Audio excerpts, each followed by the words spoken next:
Hello बच्चों, आप सभी का फिर स्वागत है मेरे चैनल हिंदी पीडिया में।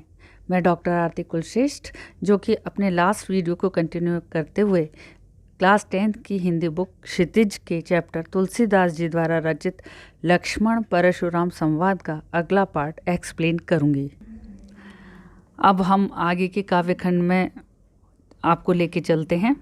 बिहसी लखन बोले मृदुबानी, अहो मुनीस महाभटमानी, पुनि पुनि मोहि दिखाव कुठारू, चहत उड़ावन फूंक पहारू।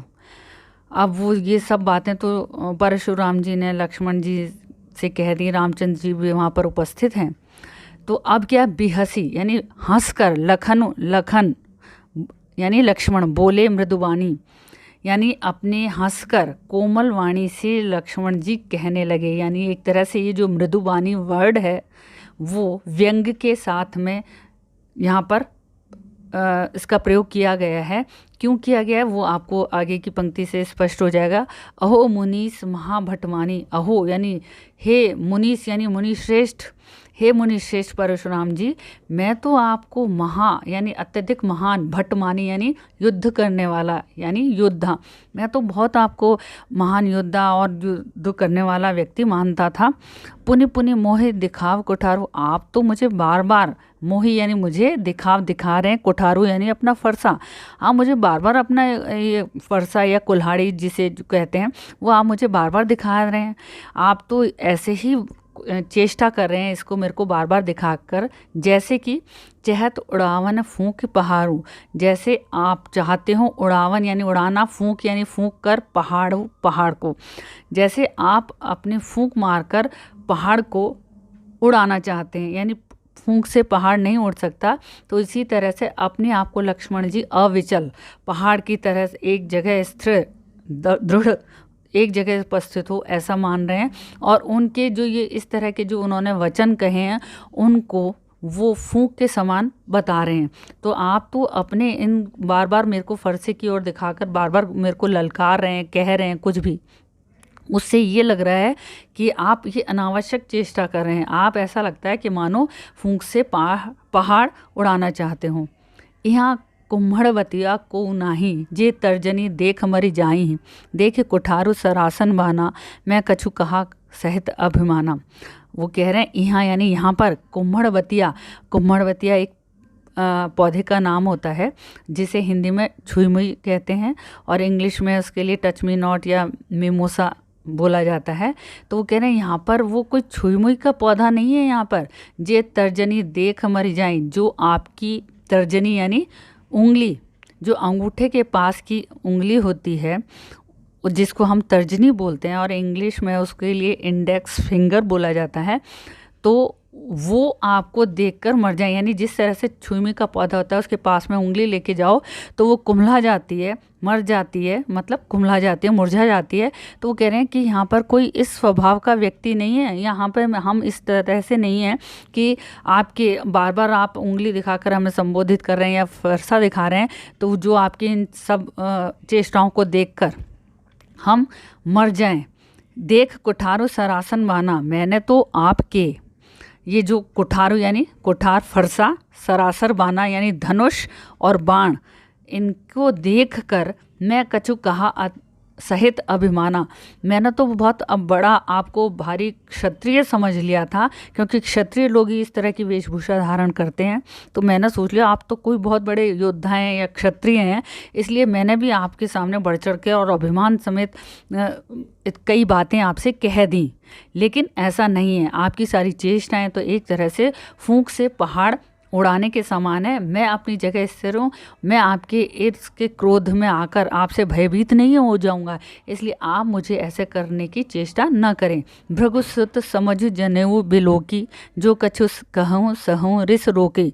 वो कह रहे हैं भृगुसुत यानी मैंने, भृगु यानी ब्राह्मण, भृगु ऋषि हुए थे, उनका जो वंश है यानी ब्राह्मणों का एक वंश है।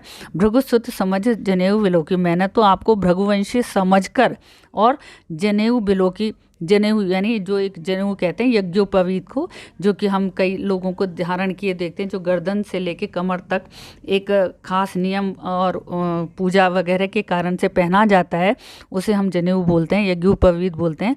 तो मैंने तो आपको उसी कारण से समझ कर देखा और ये सब बातें मैंने कही। जो कहो कछु कहो सहु रिस रोकी। तो मैंने आपके इस वेशभूषा को धारण किए हुए देखकर जो भी आपने कुछ कहा वो मैंने रिस रोकी। रिस यानी रोष यानी क्रोध, रोकी यानी रोक कर कहो। मैंने आपने जो भी कुछ कहा वो मैंने अपने क्रोध को रोक कर सब कुछ सहन कर लिया। सुर महेश्वर हरिजन अरु गाई। अब वो कह रहे हैं जो सुर यानी देवता, महेश्वर यानी जो पृथ्वी के सुर यानी देवता हैं अर्थात ब्राह्मण, हरिजन जो भगवान के भक्त हैं, अरु यानी और, गाई यानी गाय, यानी देवता, ब्राह्मण और भगवान के भक्त और गाय, ये जो होते हैं ना चारों जो मैंने जो बताए, हमरे कुल इन पर न सुराई। हमारे कुल में या हमारा जो वंश है उसमें इन पर सुराई यानी वीरता नहीं दिखाई जाती, यानी इनको हम ऐसे ही पूजनीय मानते हैं। हमारे वंश पर इन पर वीरता दिखाने का या इनका ज़्यादा सामना करने का हमारे वंश में ये परंपरा नहीं है। बधे पाप अपकीरति हारे, मारत हूँ पाप पर ये तुम्हारे।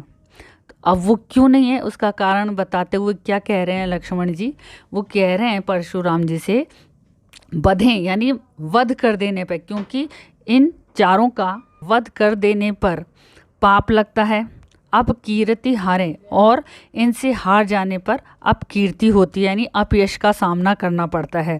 यानी ये जो देवता हैं, ब्राह्मण हैं, भगवान के भक्त हैं और गाय, अगर इनको हम इनका वध करते हैं, इनको मारते हैं, काटते हैं तो हमें पाप लगता है, और अगर हम इनसे हार जाते हैं तो ये हमारे लिए अपयश की बात हो जाती है। तो फिर क्या है, मारता हूँ पाप पर ये तुम्हारे, तो मारता हूँ यानी अगर आप मुझे मारते भी हैं तो भी मैं यानी आपके पाँव पर ये पड़ूंगा, तुम्हारे तो भी मैं आपके पाँव पड़ूंगा, क्योंकि ये हमारे लिए तो पूज्य हैं और हम इनका सामना करना सही नहीं समझते, क्योंकि इनका वध कर देने पर तो पाप लगता है और इनसे हार जाएं तो अपकीर्ति या अपयश हो जाता है। इसलिए अगर आप मेरे साथ कुछ भी करेंगे तो भी मैं आपके पाँव ही पड़ूंगा। कोटि कुलिस सम वचन तुम्हारा, व्यर्थ धरऊ धनु बान कुठारा। तो जो ये तुम बार बार जो ये कह रहे हो ना, आप फरसा दिखा रहे हो, तो आप वो तो छोड़िए। कोटि कुलिस सम वचन तुम्हारा, जो आपके एक एक वाणी है, वचन है, वो भी कोटि कुलिस, कोटि करोड़ों, कुलिस यानी वज्र, हथियार का नाम होता है, वज्र के समान है। तो वो आप बार बार इसको क्यों दिखा रहे हैं फरसे को? आपका तो एक एक वचन ही फरसे के समान है, यानी आपका वचन ही दूसरों को जब घायल कर सकता है, मार सकता है। आप कह रहे हैं कि गर्भ में स्थित बच्चे को या भ्रूण को नष्ट कर डालता है, तो आपका वाणी ही जब ऐसी है तो फिर आप ये सब क्या है, व्यर्थ धरऊ हो धनु बान कुठारा। तो जब आपका एक एक वचन ही करोड़ों वज्रों के समान है, तो फिर आपने ये अपना धनुष और बाण आप क्यों, और ये कुठारा यानी कुठार यानी फरसा, आप क्यों व्यर्थ ही धरऊ धारण करते हैं? यानी जब आपका वचन से ही लोगों का संहार कर डालता है, एक एक वचन ही वज्र के समान संहार कर डालता है, तो आप व्यर्थ ही में क्यों धनुष, बाण और ये फरसे को धारण करते हैं? जो बिलो की अनुचित कहे हूँ, क्षमहु महामुनि धीर, सुनी सरोष भृगुवंश मणि, बोले गिरा गंभीर। अब ये सब चीज़ें बातें इन्होंने, लक्ष्मण जी ने उनको परशुराम जी को कह दी है। अब वो फिर से कह रहे हैं कि मैंने तो आपका ऐसा वेशभूषा जो आपने धारण कर रखी है, यानी आपने धनुष, बाण और फरसा धारण कर रखे है, तो मैं तो आपको क्षत्रिय समझ रहा था। तो अगर मैंने ये समझकर आपको कुछ अनुचित कह दिया हो तो क्षमो यानी क्षमा करें, महामुनि श्रेष्ठ मुनि, धीर यानी धैर्यवान, यानी हे धैर्यवान श्रेष्ठ मुनि, आप मुझे क्षमा कीजिए अगर मैंने आपसे कुछ अनुचित कह दिया हो, क्योंकि मैंने तो आपकी ऐसी वेशभूषा देखी तो मैंने आपसे कह दिया, ये सब बातें कह दी। सुनी सर्वोश भृगुवंश मणि, बोले गिरा गंभीर। अब जब इतनी बढ़ चढ़कर व्यंग भरी बातें लक्ष्मण जी ने बोली हैं परशुराम जी को, तो उनका भी सब्र का बांध टूट जाता है और अचानक से वो उनके व्यंग्य बाणों को सुनकर सुनकर सरोष यानी रोष सहित यानी क्रोध सहित, भृगुवंश मणि जो भृगुवंश के जो शिरोमणि हैं अर्थात परशुराम जी, वो क्रोध के साथ अपनी गिरा यानी वाणी को गंभीर बनाकर कहने लगे, यानी अत्यधिक क्रोध में वाणी गंभीर करते हुए क्या कहने लगे वो हम अब अपने अगले काव्य खंड में यानी अपने नेक्स्ट वीडियो में पढ़ेंगे।